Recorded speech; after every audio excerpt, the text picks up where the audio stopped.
Saya bukan speaker yang terbaik, pemberi ucapan yang terbaik. Okey, kamu kena faham ni. Firaun adalah salah satu daripada ahli politik terhebat dalam sejarah manusia. Yang juga bermaksudkan, dia ni speaker yang luar biasa. Ahli politik selalunya adalah speaker yang hebat-hebat.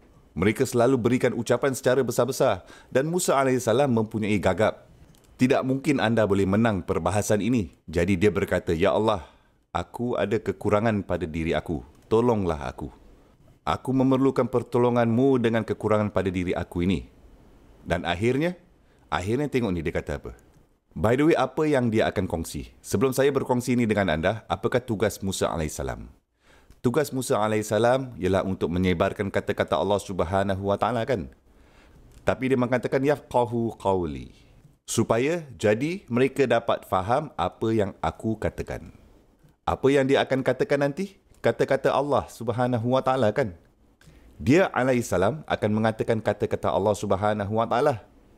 Tapi cuba fikir, kata-kata Allah Subhanahu Wa Taala harus difahami dengan sendirinya kan? Mengapa dia tak cakap jadi mereka dapat faham kata-kata engkau? Kata-kata Allah Subhanahu Wa Taala.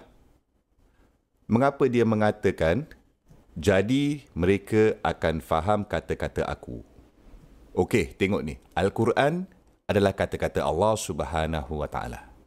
Tapi dalam mic ini sekarang, mikrofon ini sekarang adalah suara saya. Ini suara saya. Saya kena cuba jelaskannya. Saya yang kena ekspreskannya. Dan sekarang walaupun kata-kata Allah Subhanahu Wa Taala itu sempurna, kan? Tapi cara saya menerangkannya kepada anda semua tidak sempurna. Dan saya harus cuba pastikan bahawa orang fahamkan saya. Perhatian yang paling utama saya adalah saya harus menolong orang faham. Jadi saya mesti tahu siapa yang saya sedang bercakap dengan. Saya mesti memahami jenis perkataan apa yang mereka dapat faham. Apa yang mereka dapati suka, apa yang mereka rasa mudah. Saya tidak boleh membuat perkara menjadi rumit bagi mereka kerana saya mementingkan mereka untuk faham.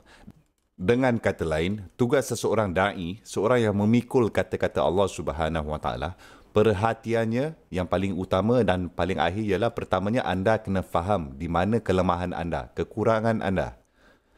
Kedua pula anda kena faham bagaimana anda akan memastikan penonton anda betul-betul faham apa yang anda cuba sampaikan. Anda sebenarnya tidak boleh terus bercakap benda yang susah nak faham oleh semua orang. Orang mempunyai tahap-tahap dan level-level yang berbeza. Dan jika saya baca buku yang saya sendiri rasakan susah untuk faham, tapi saya suka buku ini. Saya faham buku ini. Dan lepas tu saya terus sampaikan apa yang terkandung dalam buku ini semua. Tanpa susunkan presentation untuk senangkan penonton faham. Saya tak kisah langsung. Cakap panjang lebar pada orang lain dengan bahasa yang diorang tak faham. Dan saya memang tak kisah langsung pun masalah itu. Tidak boleh macam tu kan. Sebaliknya saya mesti bercakap, sampaikan ucapan saya dalam bahasa yang orang sebenarnya akan faham. Itulah sunnah Musa AS. Dan apabila itu berlaku, semuanya akan berjaya.